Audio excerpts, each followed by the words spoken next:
Bonjour Olivier. Bonsoir Bénédicte. Cette semaine, ce sont les Erasmus Day qui célèbrent le programme Erasmus+, programme Erasmus Olivier qui fête cette année ses 35 ans.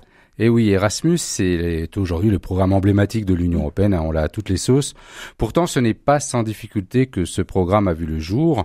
En 1987, certains États étaient très réticents par cette initiative qui, pour eux, ne relevait pas de la compétence européenne, l'éducation étant un domaine réservé aux États. Mais si on voulait faire avancer le projet européen et notamment faciliter la libre circulation des personnes, il aurait été vraiment incompréhensible de laisser de côté les étudiants.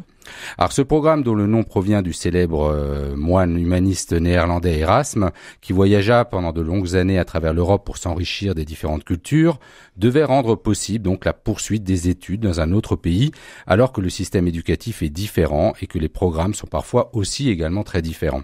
Ainsi, Erasmus repose sur certains principes: reconnaissance des périodes d'études et des diplômes réalisés à l'étranger, octroi d'aides financières et d'hébergement, mais aussi simplification des démarches administratives. Par exemple, pour faire un Erasmus, il suffit d'être inscrit dans sa propre université.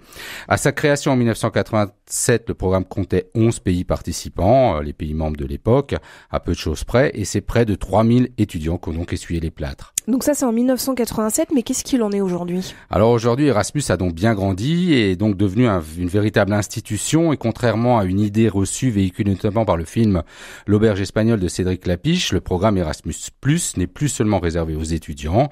Il s'adresse aussi aux apprentis, aux formateurs, aux demandeurs d'emploi, aux jeunes diplômés, aux collégiens et aux lycéens. Voilà qui explique le plus dans Erasmus+. Et l'âge importe peu, puisque le doyen des étudiants Erasmus+ avait 81 ans quand il est parti. En 2018, il s'agissait d'un Espagnol, oui. Ah bon. Alors, en 35 ans, ce sont donc plus de 12 millions de personnes, dont la moitié d'étudiants, qui ont bénéficié de ce programme pour vivre une expérience internationale dans le cadre de leur formation.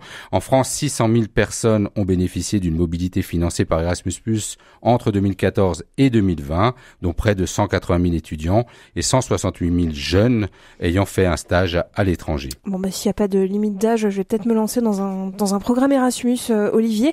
Mais par exemple, si j'ai envie d'aller au Royaume-Uni avec le Brexit, est-ce que c'est encore possible ? Alors, ils étaient 55 000 étudiants jeunes britanniques à avoir participé au programme Erasmus+ en 2019. Après l'Espagne, le Royaume-Uni était aussi la deuxième destination privilégiée des Français, avec environ 10 000 mobilités chaque année. Mais depuis l'entrée en vigueur du Brexit, le 1er janvier 2021, le Royaume-Uni ne fait plus partie d'Erasmus+. Le pays a mis en place son propre programme d'échange universitaire pour permettre à ses étudiants britanniques de partir étudier à l'étranger. Mais il faut savoir que là, il va falloir négocier des conventions et des accords avec tous les pays un par un.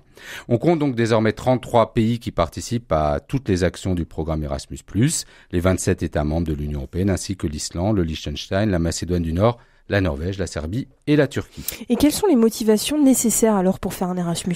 Il est assez évident que l'amélioration des compétences linguistiques, donc être meilleur en langue, est l'une des principales motivations. S'ajoute aussi la découverte culturelle. Mais ce qui est certain, c'est qu'une expérience Erasmus est grandement appréciée sur les CV.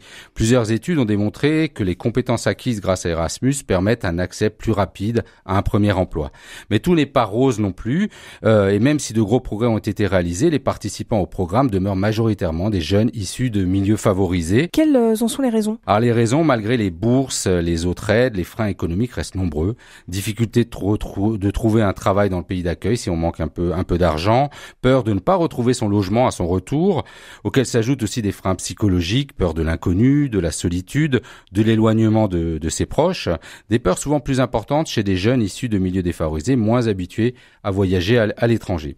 C'est la raison pour laquelle l'Union européenne a lancé pour la période 2021-2027 une nouvelle programmation Erasmus+, qui se veut beaucoup plus inclusive, en intégrant plus de personnes issues des quartiers défavorisés, mais aussi des zones rurales, ou de personnes en situation de handicap. Erasmus+ bénéficie pour cela d'un budget en forte hausse, passant de 14,6 milliards d'euros à 26,2 milliards, soit une hausse de 80% à peu près.